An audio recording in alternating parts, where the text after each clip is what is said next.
Hello guys, welcome to TSET. So ఈ సెషన్లో మనం రీజనింగ్లో లాజికల్ రీజనింగ్ నుంచి ప్రకటనలు వాదనలు అనే టాపిక్ని డిస్కస్ చేయబోతున్నాం. ప్రకటనలు వాదనల్లో దీన్ని ఇంగ్లీష్లో మనం ఏమంటామంటే స్టేట్మెంట్ అండ్ ఆర్గ్యుమెంట్స్ అంటాం. ఓకేనా? Statement and arguments.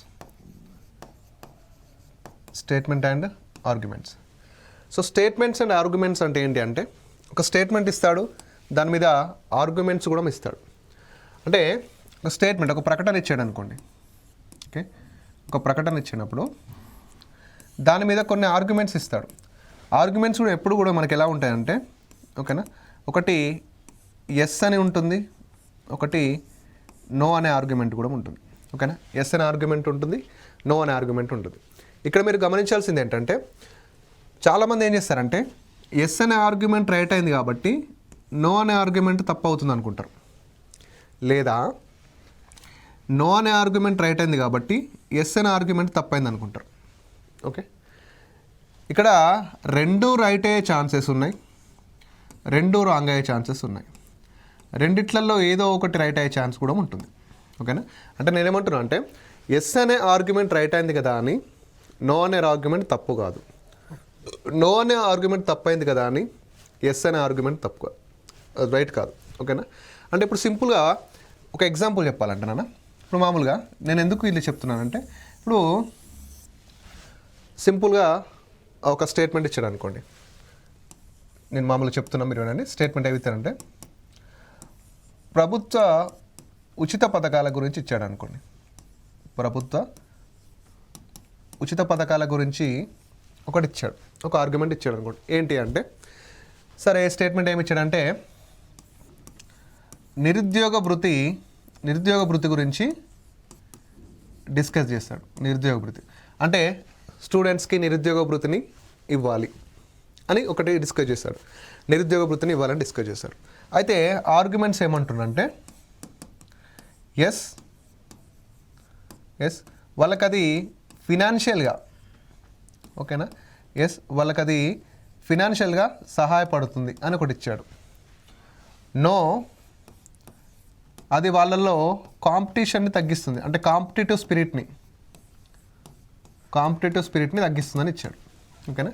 ఇప్పుడు ఏమైతేనా అంటే, ఫస్ట్ స్టేట్మెంట్ ఏం చెప్పిండంటే, నిరుద్యోగ భృతిని ప్రకటించాలని చెప్పినప్పుడు ఫస్ట్ మనం ఆలోచించాల్సింది ఏంటంటే, ఆ స్టేట్మెంట్ అనేది నిరుద్యోగ భృతికి సంబంధించింది. నిరుద్యోగ భృతి అనేది ఒక ఫ్రీ స్కీమ్, అంటే ఒక ఉచిత పథకం. ఆ ఉచిత పథకాన్ని గురించి ఆలోచించేటప్పుడు ఎస్ ఫినాన్షియల్గా కొంతమంది స్టూడెంట్స్కి సహాయపడుతుందంటే ఎస్ ఎగ్జాక్ట్గా సహాయపడుతుంది. ఇప్పుడు చాలామంది స్టూడెంట్స్ ఫినాన్షియల్గా స్ట్రగుల్ అవుతూ గవర్నమెంట్ జాబ్స్కి ప్రిపేర్ అవుతారు. సో నెలకు అది వాళ్ళకి వస్తే అది రెంట్ కట్టుకోవడానికో బుక్స్ కొనుక్కోవడానికో సంవాట్ ఏదో ఒక దానికి ఉపయోగపడుతుంది. కాబట్టి ఎస్ అనే ఆర్గ్యుమెంట్ని రైట్ చేస్తాం. ఓకేనా?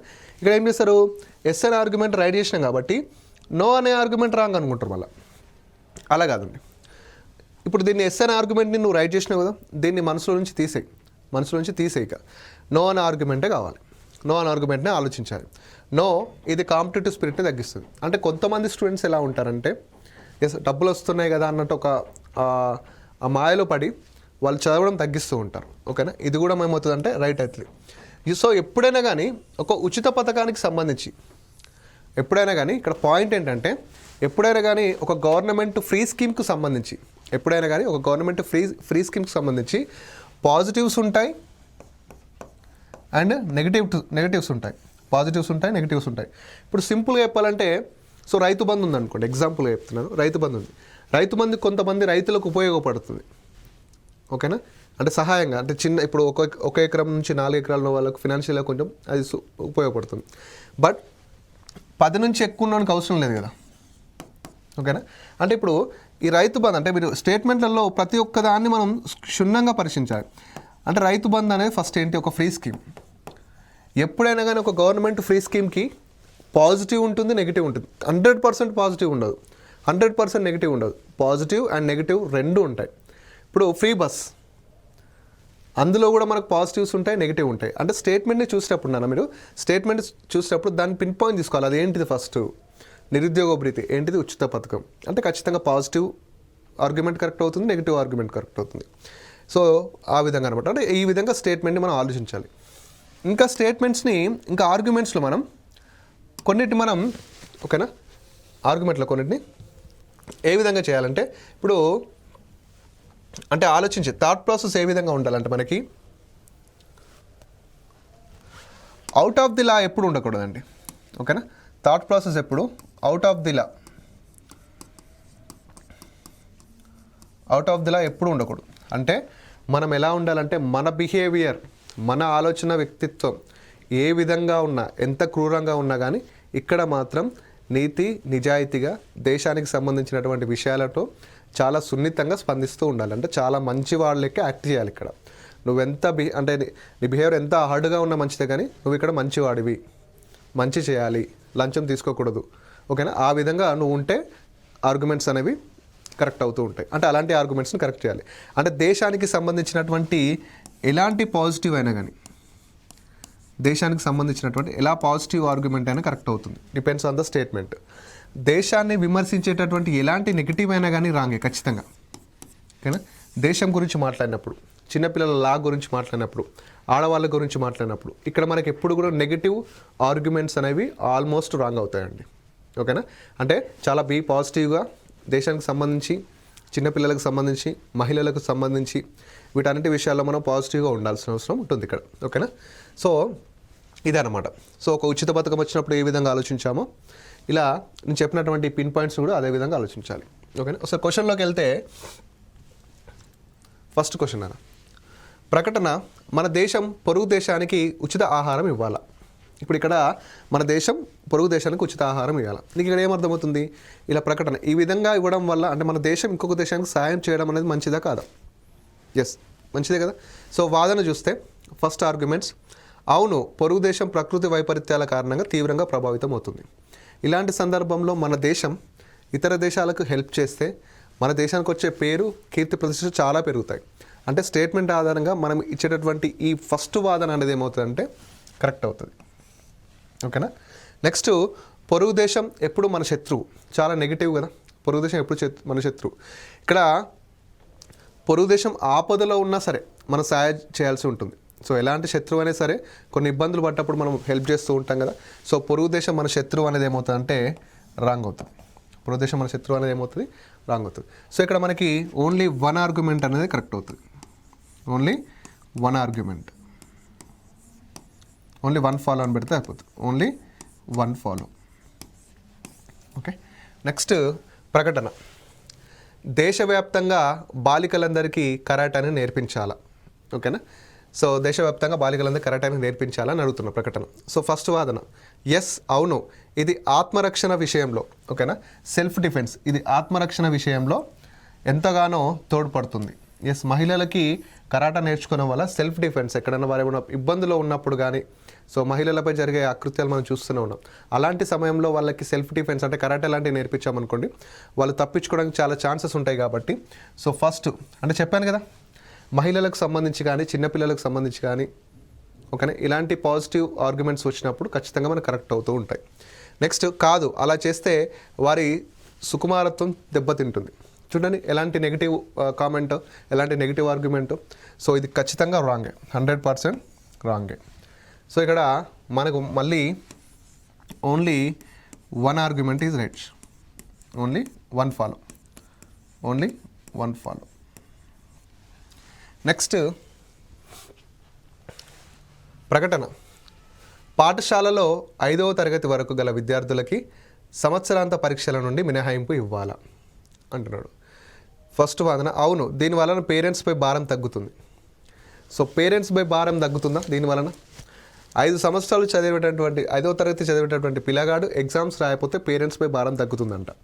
ఓకేనా ఎంత నెగిటివ్. సో చదువుకు సంబంధించినటువంటి మ్యాటర్ అండి ఇక్కడ. ఓకేనా సో చదువు ఎగ్జామ్స్ సంబంధించినటువంటి మ్యాటర్. దీన్ని ఏ పేరెంట్స్ అయినా బడన్గా తీసుకోడు. ఓకేనా ఒక పిల్లవాడు ఎగ్జామ్స్ రాయడానికి వెళ్తున్నాడు, లేదా ఒక పిల్లవాడు ఎగ్జామ్స్కి ప్రిపేర్ అవుతున్నాడు అంటే పేరెంట్కి దానికి ఎక్కువ కష్టపడతాడు, సాయం చేస్తాడు. సో అతనికి ఎగ్జామ్ పెట్టకపోతే మేము రిలీఫ్ అవుతామని ఏ పేరెంట్స్ ఆలోచించాడు. అంత నెగిటివ్ వేలో ఎవరు ఆలోచించాలి. కాబట్టి ఫస్ట్ ఆర్గ్యుమెంట్ రాంగ్. అంటే మా వాడికి ఎగ్జామ్ లేకపోతే నేను హ్యాపీగా ఫీల్ అవుతా అన్న పేరెంట్ ఉంటాడా? ఉండడు కదా. సో అలాంటి ఉండదు కాబట్టి రాంగ్. నెక్స్ట్, లేదు దీని వలన ఉపాధ్యాయులు ఉదాసీనులై ఉంటారు. ఓకేనా. దీనివలన సో మన లెక్చరర్స్ గురించి నెగిటివ్, ఉపాధ్యాయులు ఉదాసీనులై 5వ తరగతి పిల్లలకి ఎగ్జామ్స్ లేకపోతే వాళ్ళు ఫ్రీగా తిరుగుతారని మీనింగ్ అనమాట. సో ఇది కూడా మనకి ఏమవుతుంది, రాంగ్ అవుతుంది. సో ఇక్కడ మనకి ఏది కాదు, ఏది కాదు. ఓకే, అంటే ఇక్కడ ఏంటంటే మినహాయింపు ఇవ్వాలా అనే వాదనకి కరెక్ట్ రీజన్ దొరకట్లేదు. దానివల్ల జరిగే చర్యలు చెప్తున్నారు. ఓకేనా, అంటే పేరెంట్స్ ఎట్లా అవుతారు, లేదా ఉపాధ్యాయులు ఉదాసీనాలు ఉంటారు అనేది ఈ రెండు కూడా రాంగ్. అంటే పేరెంట్స్ అండ్ టీచర్స్ గురించి మాట్లాడుతున్నారు కాబట్టి సో రెండు కూడా ఆర్గ్యుమెంట్స్ మనకు రాంగ్ అవుతాయి. నెక్స్ట్ నాన్న ప్రకటన. పొగ తాగుట ఆరోగ్యానికి హానికరం అని ఒక ప్రకటన ఇచ్చాడు. అడ్వర్టైజ్మెంట్ అనేది సిగరెట్స్ ప్యాక్పై ముద్రించబడాలా. ఓకే, సో అవును, అది పొగ తాగే వారికి తాము తీసుకుంటున్నది విషపూరితమైన అని గుర్తు చేస్తుంది.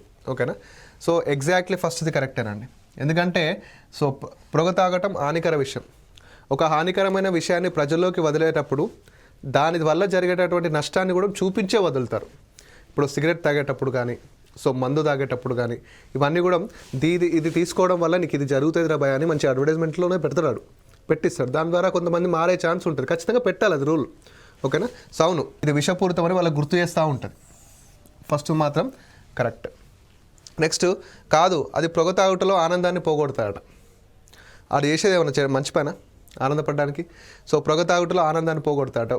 అసలు అలా ఫీల్ అయ్యే వాళ్ళు అసలు లేరు. అలా ఫీల్ అయ్యే వాళ్ళు ఎవరు కూడా చూసి తాగరు అలా. ఓకేనా, సో ఇది out of the box argument కాబట్టి సో సెకండ్ది రాంగ్. ఇక్కడ only one follow. So next ప్రకటన. భారతదేశంలోని అన్ని మౌలిక వసతుల అభివృద్ధి ప్రాజెక్టులపై ప్రైవేట్ రంగాన్ని అప్పగించాలి. భారతదేశంలోని అన్ని మౌలిక వసతుల అభివృద్ధి ప్రాజెక్టులని ప్రైవేట్ రంగానికి అప్పగించాలి. సో ప్రైవేట్ రంగం గురించి ఇక్కడ డిస్కషన్ వస్తుంది. ఓకే, కాదు, ప్రైవేట్ రంగ సంస్థలకు అలాంటి ప్రాజెక్టులు నిర్వహించే సన్నద్ధత లేదు. సో సింపుల్గా చెప్తే సో ప్రైవేట్ రంగానికి అలాంటి కేపబిలిటీ లేదు అని అంటున్నారు. ఓకేనా, సో మనకు తెలుసు ఆల్రెడీ చాలా వరకు most of the projects private రంగం వాళ్ళే చేస్తూ ఉంటారు. బిడ్ పాడి, సో వేలంపాట అవ్వుకోవచ్చు, లేకపోతే గవర్నమెంట్ వాళ్ళకి పిలిచి ఇవ్వడం కావచ్చు. సో ఇక్కడ ప్రైవేట్ రంగానికి అలాంటి సన్నద్ధత లేదు అనేది రాంగ్.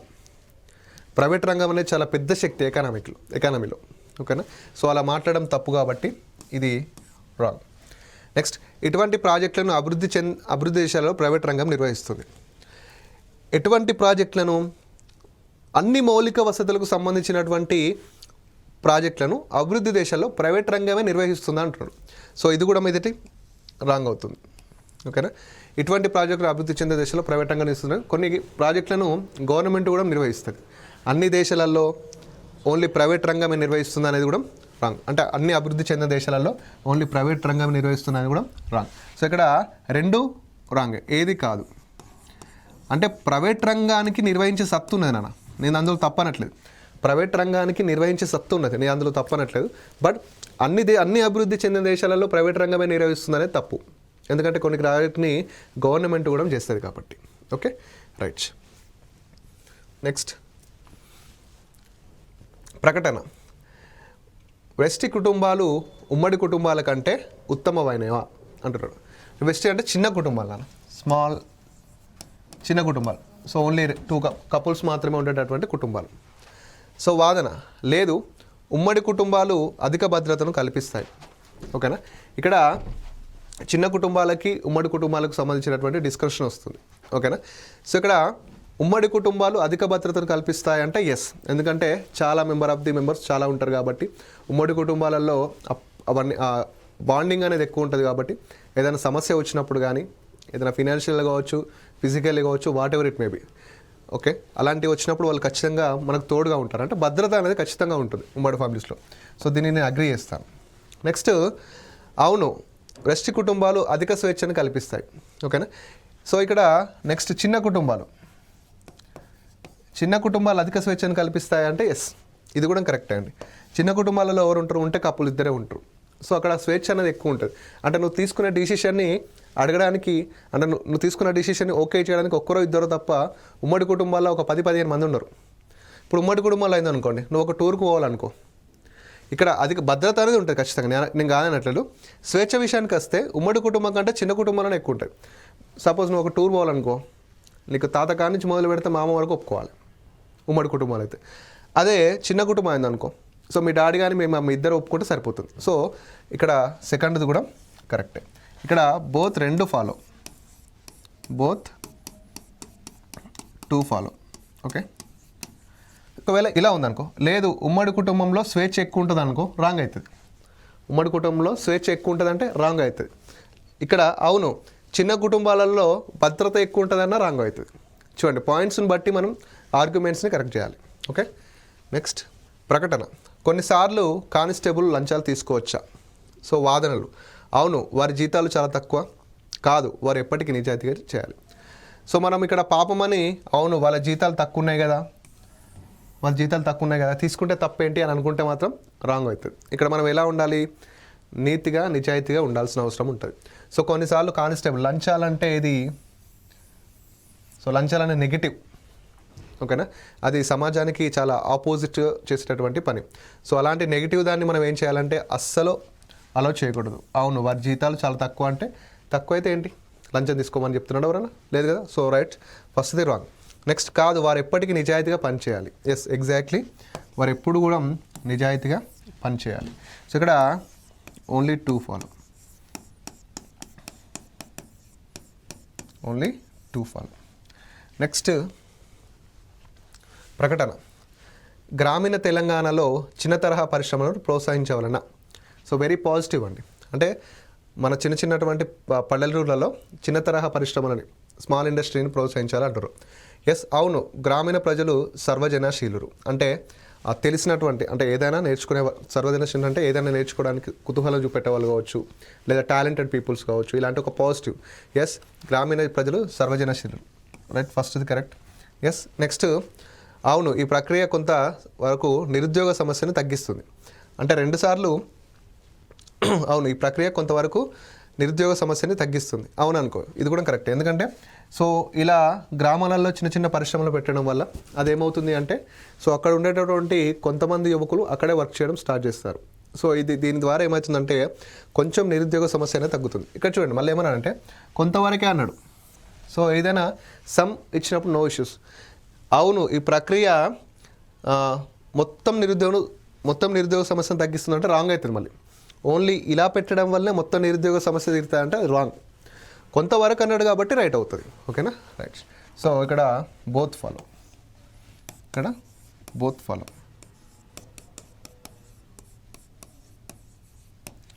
సో నెక్స్ట్, సో ప్రకటన.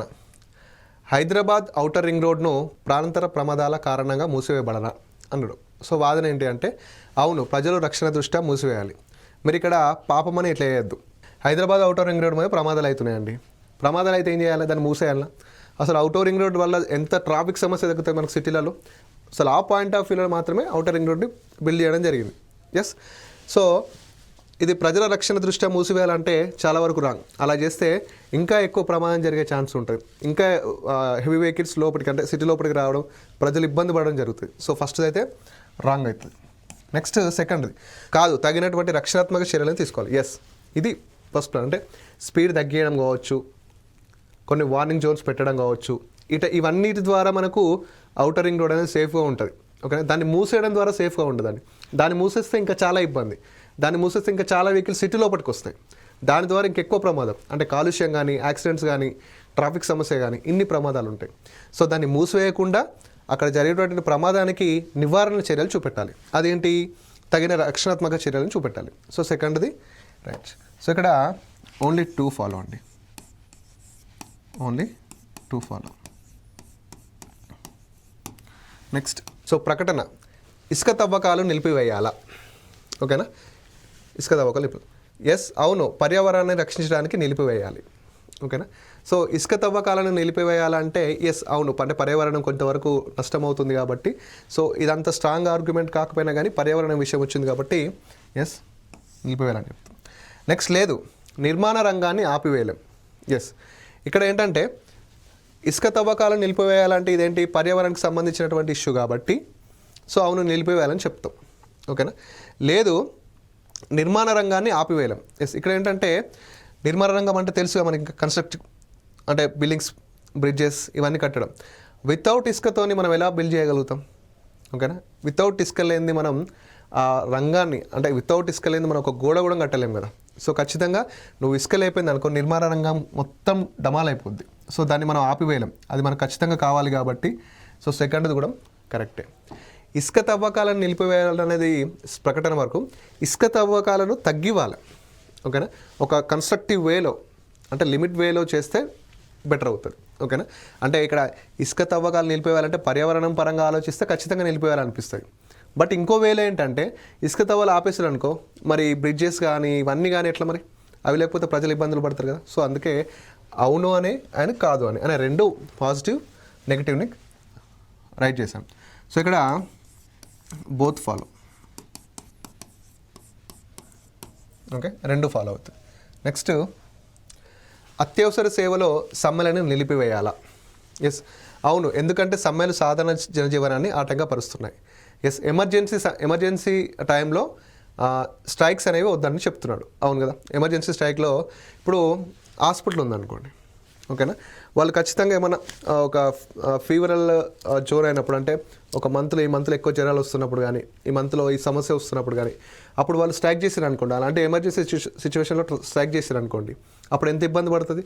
సో ఆ ఉద్దేశంలో ఎమర్జెన్సీ సమయంలో సమ్మెలను నిలిపేయాలంటే ఎస్ కరెక్టే, ఎందుకంటే అది ఇతర ప్రజలకు, సామాన్య ప్రజలకు ఆటంకం కలిగిస్తాయి, ఖచ్చితంగా కల్పిస్తాయి.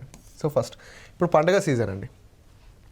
సో కండక్టర్లు, బస్ డ్రైవర్లు సమ్మె చేసారు అనుకోండి, ఎంత చాలా ఇబ్బందులు పడతారు ప్రజలు.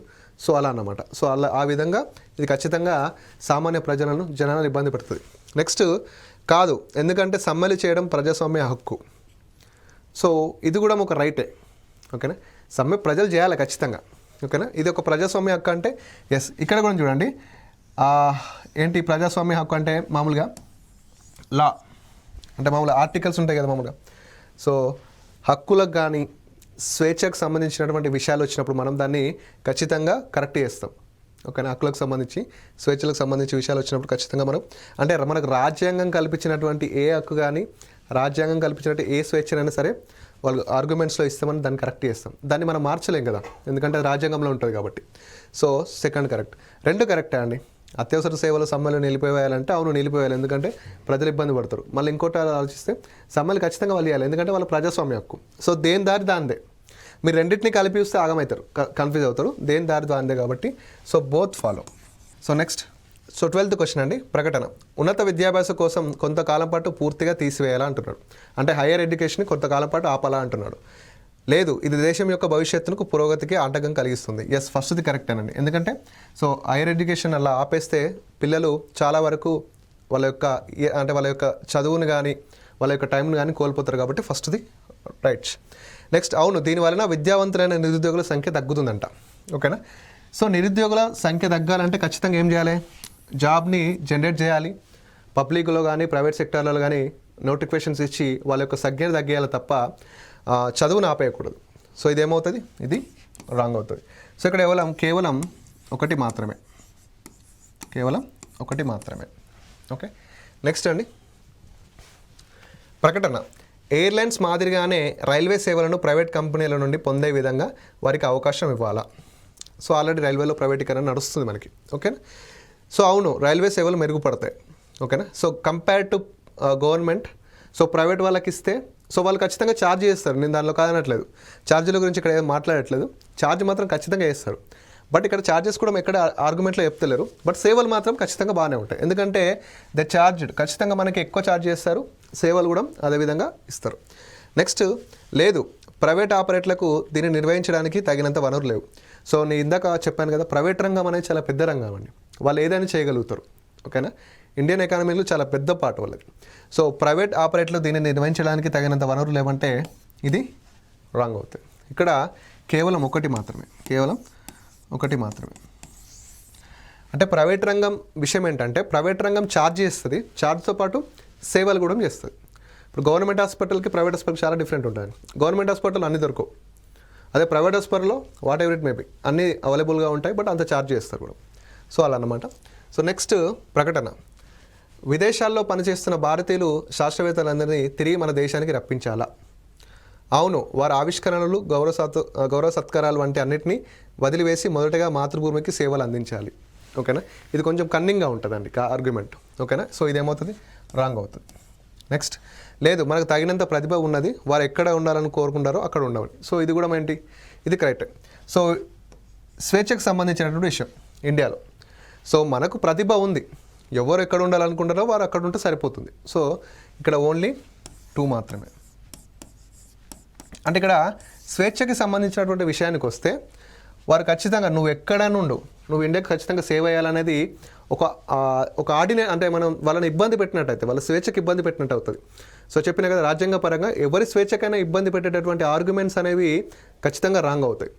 వాళ్ళ స్వేచ్ఛకు వాళ్ళని వదిలేయాలి ఖచ్చితంగా. సో సెకండ్ చూడండి, మనకు తగినంత ప్రతిభ ఉన్నది, ఎందుకంటే మన దగ్గర చాలా జనాభా ఉంది కాబట్టి. సో అందుకే వారు ఎక్కడ ఉండాలని కోరుకుంటున్నారో అక్కడ ఉండండి. ఎందుకంటే మన దగ్గర ఉన్నటువంటి టాలెంట్ పీపుల్ మనకు సేవ చేస్తారని అర్థం అనమాట. సో ఇక్కడ ఓన్లీ 2 ఫాలో.